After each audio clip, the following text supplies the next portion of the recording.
सांगोल्याचे माजी आमदार शहाजी बापू पाटील आता आपल्या बरोबर आहेत.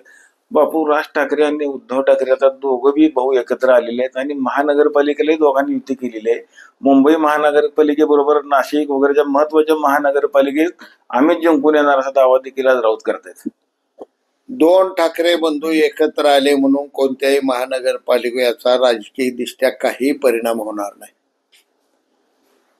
मुंबई महानगरपालिका असो, ठाण्याची असो, नाशिकची असो, या सर्व ठिकाणी प्रचंड बहुमतानं महायुती विजयी होईल आणि महायुतीचाच महापौर होईल हे निश्चित आहे. राऊत ही पोपट आहे, चिठ्ठ्या काढतोय, पण त्या सगळ्या आतापर्यंत चिठ्ठ्या खोट्या निघाल्या. त्या ही पोपट असला लवकरच उद्धव ठाकरेंनी पिंजऱ्यात बंद करून टाका. राऊत अजून म्हणतात की धनकडला कुठं लपवून ठेवले आम्हाला आता समजलंय, हळूहळू आम्ही आता तिथपर्यंत पोहोचणार आहोत. राऊताला म्हणावं हळूहळू कशाला पोचवायला लागला, पाठ दिशी जाऊन हुडकून आणि म्हणावं.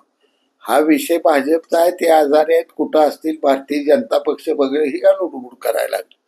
आणि ही दिल्लीला गेल्यावर ह्यांना 6व्या खुर्चीवर बसवत्यात, ही बघितलं इथून त्यांच्या लायक्यात दिल्लीत काय बोलतोय. नाळा झाडाखाली तेवढंच बोलून सुखानं उद्धव ठाकरे पैसे खा भाजी भाकरी. एकनाथ शिंदे हे ठाण्याचे नेते नाहीत तर टेंबी नाक्याचे नेते आहेत.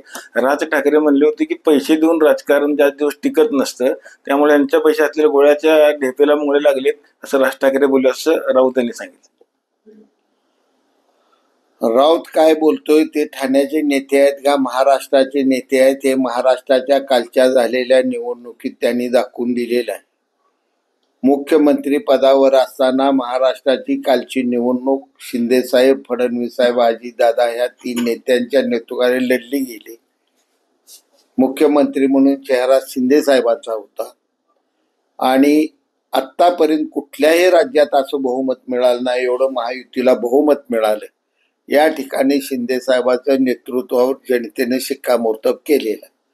दुसरा विषय ठाण्याचाही बघायला, हे राऊत सकाळी बसते झाडाखाली 9 वाजता 9:30ला जाते घरात निघून, ह्याचा काय माहित आहे.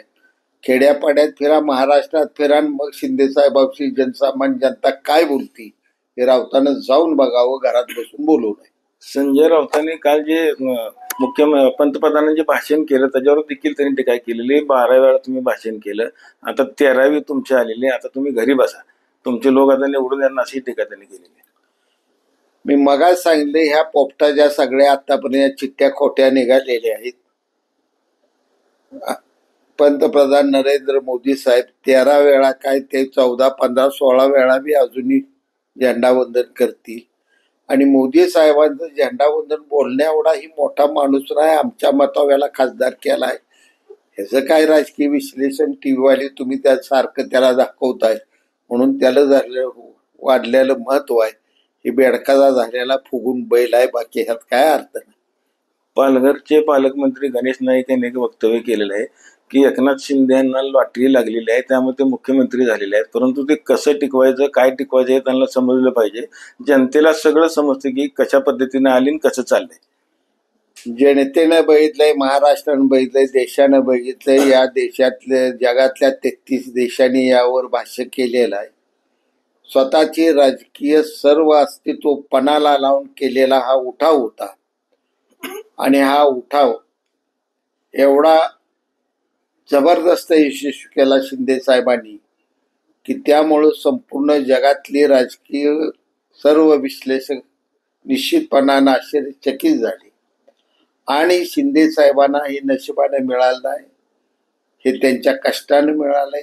रात्रंदिवस 18 तास कष्ट करण्याची त्यांची प्रवृत्ती, रात्रंदिवस सर्वसामान्य जनतेचं सुखदुःख जाणून घेण्याची त्यांची वृत्ती आणि दिलदारपणानं येणाऱ्याचं मनापासून त्याची अडचण सोडवण्याचा मनाचा मोठेपणा, यामुळे शिंदे साहेब हे महाराष्ट्राच्या जनतेच्या, सर्वसामान्य जनतेच्या मनावर एक नेतृत्व कोरलेलं सध्याचं नाव आहे. एकनाथ शिंदेना बाळासाहेबांनी नाही तर उद्धव ठाकरेंनी नेता केला असं राऊत म्हणतात. एकनाथ शिंदे साहेबांना खऱ्या अर्थाने नेते केले, ते आनंदीने केले आणि आशीर्वाद दिला तो बाळासाहेब ठाकरे साहेबांनी दिला, हे संपूर्ण जगाला, महाराष्ट्राला माहीत आहे. त्यामुळे राऊतानं कुठंतरी कुणाचं तर नाव घेऊन कुणाला मोठेपण देण्याचा विनाकारण प्रयत्न करू नये. सांगोल्याहून कॅमेरामन जगदीश रवी लवेकर, TV9 मराठी.